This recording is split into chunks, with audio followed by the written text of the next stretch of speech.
yokilola kala mokonzi osea motemo mwanga ngai natali likolo natali na se namoni nzambe wanga ngai natali likolo natali na se namoni nzambe wanga.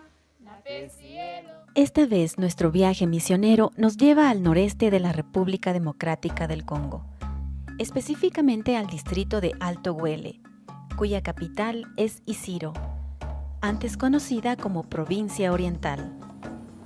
La ciudad se encuentra situada entre la selva ecuatorial y la sabana. La mayor parte de la población habla lingala, aunque un porcentaje considerable conoce el suajili. Dentro de Isiro conoceremos un poco más acerca de Mumbere, una aldea multiétnica donde cohabitan por lo menos 35 tribus entre locales y foráneas.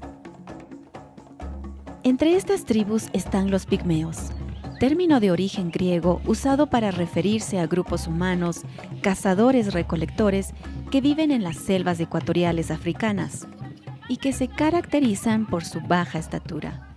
Los hombres miden menos de 1,50 m. Esta población, por muchos años, ha sido considerada la servidumbre de las diversas tribus que por tanto tiempo los han dominado.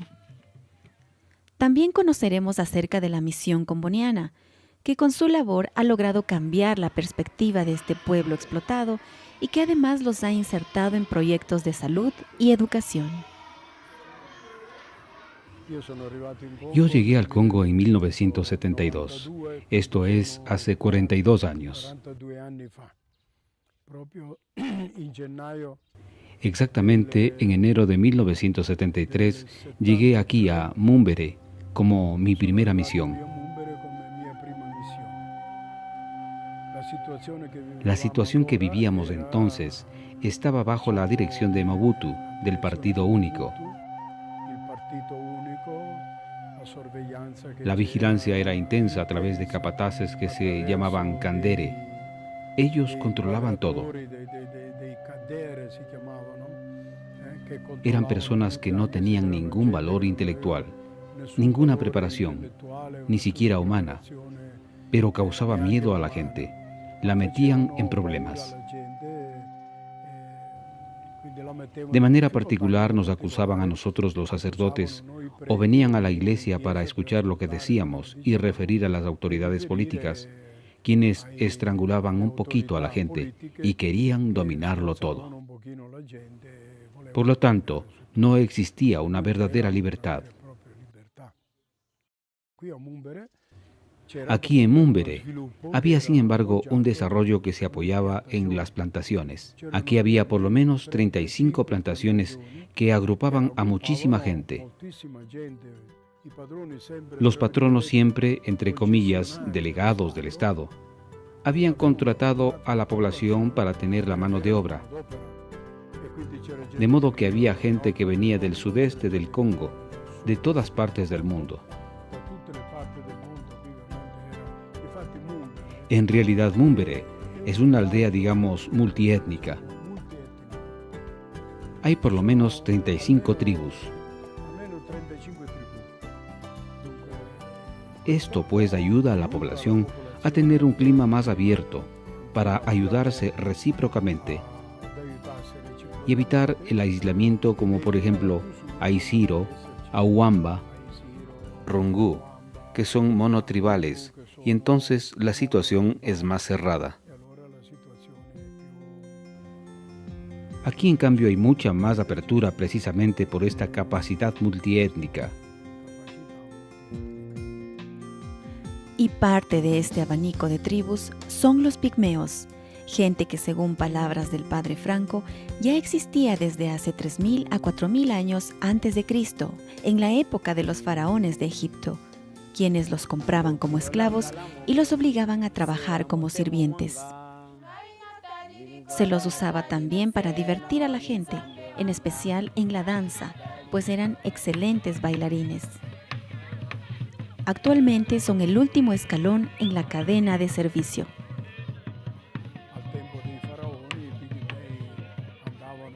En la época de los faraones, Los pigmeos andaban por Egipto. Eran como los payasos de hoy, para divertir a la gente en el espectáculo. Y siguen hasta ahora siendo un poco gente que es observada y conservada para el uso de los demás. No es una población que se haga valer por lo que es. Es una población que es tomada en cuenta por el servicio que pueda ofrecer.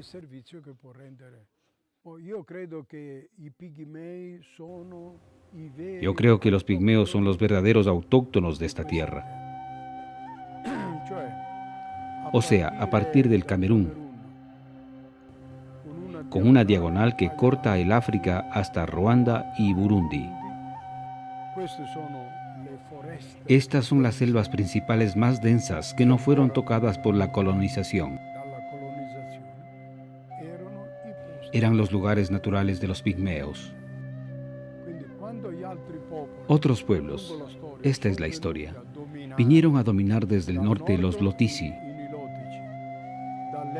desde el este los Huaudú, que son originarios de Zanzíbar, vinieron a ocupar estas tierras. Entonces los Umbó expulsaron a los pigmeos de su selva. Si tú vas a Camerún ahora, la selva ya no existe. Los pigmeos ya no están allí, porque buscan en dónde vivir. Aquí en el Congo nuestra gran suerte ha sido que no fue una zona accesible. Entonces la selva se conserva todavía tal cual. Pero hacia el este, en donde ya han comenzado a trazar las vías, hay una deforestación muy grande. Talan el bosque y envían todo el producto de la madera que no se queda en el Congo. Hoy en día a los pigmeos se los utiliza como obreros, mano de obra no pagada o a bajo precio. De hecho existe la tradición aquí de que los actuales pigmeos son la herencia que los antepasados han dejado a las tribus más dominantes, especialmente a los bantú. Sí, la gente tenía estos grupos de pigmeos bajo su dependencia.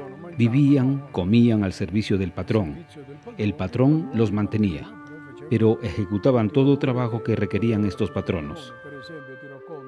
Por ejemplo, en Tirocongo, en una ocasión, como era la primera vez en que entraban en una zona para buscar un grupo de pigmeos, trataron de localizar a los pigmeos y estos, ¿en dónde se encontraban? A lo largo del camino se encontraba la casa del patrón. Detrás de la casa del patrón, ¿qué había? La cocina del patrón, una especie de cobertizo para hacer secar los platos. Luego, ¿qué había? El gallinero y el retrete del patrón. Tras del gallinero y el retrete del patrón estaba el campamento del pigmeo. Entonces le dije al pigmeo, ¿son ustedes animales de este patrón que les humilla o son personas que merecen respeto?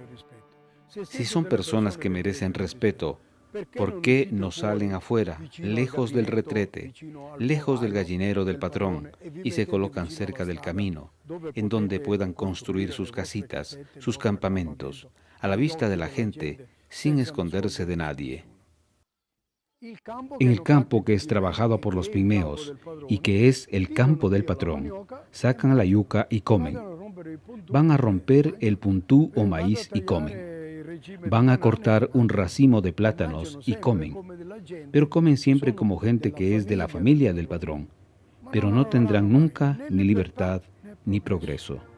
Son más o menos 25 años desde que la misión componiana ha intentado cambiar esta estructura social. No ha sido un trabajo fácil, tomando en cuenta que a las tribus más numerosas y fuertes les resulta muy conveniente mantener el sistema, tal como nos cuenta el padre Franco. Hace 25 años iniciamos una actividad más específica con ellos. Desde un principio ha sido difícil, porque, por ejemplo, cuando el padre Pietro Bardo, uno que empezó aquí en Múmbere de modo particular esta actividad, de manera sistemática iba a buscar a los pigmeos en la selva, pero muchas veces no los encontraba. ¿Por qué? Porque los patronos habían expulsado a los pigmeos cuando supieron el programa del padre. mandándolos a otro lugar para que el padre no los encontrara, y decían: el padre blanco viene y me come. ¿Comprendes? Estas situaciones eran realmente discriminatorias. Eran verdaderos siervos en manos del patrón. Con el tiempo han perdido ese miedo al blanco. Han comprendido el objetivo que nosotros tenemos de buscar su autonomía, su independencia, su dignidad. Y les dejaron que se acerquen a nosotros, y poco a poco han empezado a actuar en actividades de desarrollo y al mismo tiempo de integración con la gente. Los pigmeos ven que los misioneros no los toman como sus sirvientes. No es que han cambiado de patrón. Ven a los religiosos como personas que los promueven y que los capacitan para integrarse a una sociedad. No se trata tampoco de retirarlos totalmente del servicio de sus patronos, porque perderían la posibilidad de alimentarse en sus campos. Se trata simplemente de ofrecerles oportunidades educativas y sanitarias. Y precisamente una de las estrategias para lograr esto fue la creación de una escuela-internado para los niños. El proyecto de los pigmeos ha seguido adelante con el fin de crear una comunidad cristiana responsable de este pueblo, porque aquí los pigmeos son postergados, son arrinconados, son marginados. Nosotros hemos apuntado el objetivo sobre la escuela porque los pigmeos adultos no cambiarán nunca sus ideas y sus formas de vivir. La esperanza de tener un pueblo nuevo son los muchachos. Aquí existe ya la segunda generación de pigmeos, es decir, los padres de estos niños que están allí en el colegio. Son personas que disfrutan de estas viviendas. Hemos apostado en la escuela para ayudarlos, porque es la única esperanza de preparar a este pueblo para encontrarse con una nueva civilización que está naciendo en el mundo y para insertarlos en la sociedad con dignidad e igualdad con las demás tribus. Hemos visto por nuestra experiencia que los pigmeos no van a las escuelas públicas de las aldeas. Van durante 3 días y nada más. Entonces interrumpen la frecuencia escolástica, repiten el curso y se sienten humillados frente a los demás niños más pequeños. Entonces hemos dicho, no podemos hacer el primero y segundo año de la escuela en sus casas, pero tampoco podemos separarlos de sus padres. Entonces hemos creado este colegio en 1993 preguntando a los padres, ¿nos enviarán a sus niños? Los padres estaban contentos. Entonces los niños vinieron enviados por sus padres, a los cuales hemos dicho, si quieren que sus hijos vengan aquí, deben construir los planteles. El primer colegio de los pigmeos ha sido construido precisamente bajo estas palmeras, en un terreno más libre, donde han comenzado la construcción de estos lugares con lodo y troncos de árboles. Hasta que después de transcurrir varios años, en el año 1995, hemos construido con ladrillos estos ambientes. Los padres han enviado a estos muchachos. Ellos vienen de unas 30 aldeas en el territorio de la parroquia, a una distancia de 30, 35 y 40 kilómetros.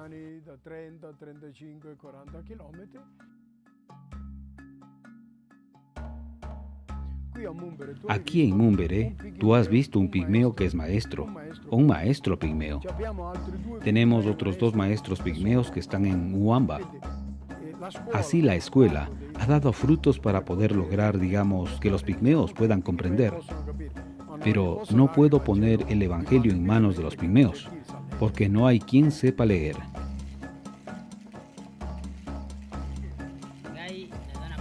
Quiero o deseo que mi pueblo, el pueblo pigmeo, sea como yo. que abran los ojos, que no sea un pueblo dependiente de otros pueblos, que viva la justicia y no se dejen engañar, que sea un pueblo capaz de enfrentarse con otro pueblo. Personalmente pienso que el trabajo que ustedes están haciendo es bueno, porque estamos mirando los resultados. Hoy tenemos a los profesores y a algunos médicos que son fruto de su trabajo. Dios es nuestro creador, por lo tanto, Él es como un padre para todos nosotros. Jesús es nuestro hermano que vino antes que nosotros. Él es nuestro hermano mayor. No se puede predecir el futuro de los pigmeos, más aún cuando las estadísticas nos dicen que el 50% de sus niños muere antes de llegar a los 5 años, o que de cada 10 niños que nacen, solamente 4 llegan a los 15 años. Luego que los chicos llegan a los 15, son un grupo ya seleccionado naturalmente y llegan hasta los 40. Después de los 40 años, comienzan a menguar. A veces, el que un día antes te parecía un joven fuerte que va de cacería, que se enfrenta a las fatigas de la floresta, le llega de repente una enfermedad y pronto se muere. Efectivamente, no existen pigmeos viejos. De hecho, entre 1.300 pigmeos podemos encontrar a unas 15 o 20 personas que tienen 60 años. No existen pigmeos viejos. Nosotros moriremos o nos iremos. Después habrá sacerdotes locales o las diócesis que se harán responsables. Si faltasen medios económicos para prestar atención sanitaria, estos pigmeos estarían en riesgo de desaparecer por motivo de esta mortandad, tanto de los niños antes de los 5 años, como también de los que tienen una edad de 35 años. Los pigmeos no resisten fácilmente a las enfermedades y entonces podrían desaparecer. Sin duda, la gestión de los misioneros ha sido determinante en el progreso de los pigmeos, pero es deber de los gobiernos locales y de la comunidad internacional velar por la protección de este pueblo y de la selva, que es su hogar. En ella habitan, de ella se alimentan, allí forman sus familias y es el lugar donde plasman sus costumbres y tradiciones. Es la selva en donde quieren vivir y donde es inminente que sus derechos como seres humanos sean respetados y promovidos. Porque el que fue llamado por Dios siendo esclavo, libre es para él.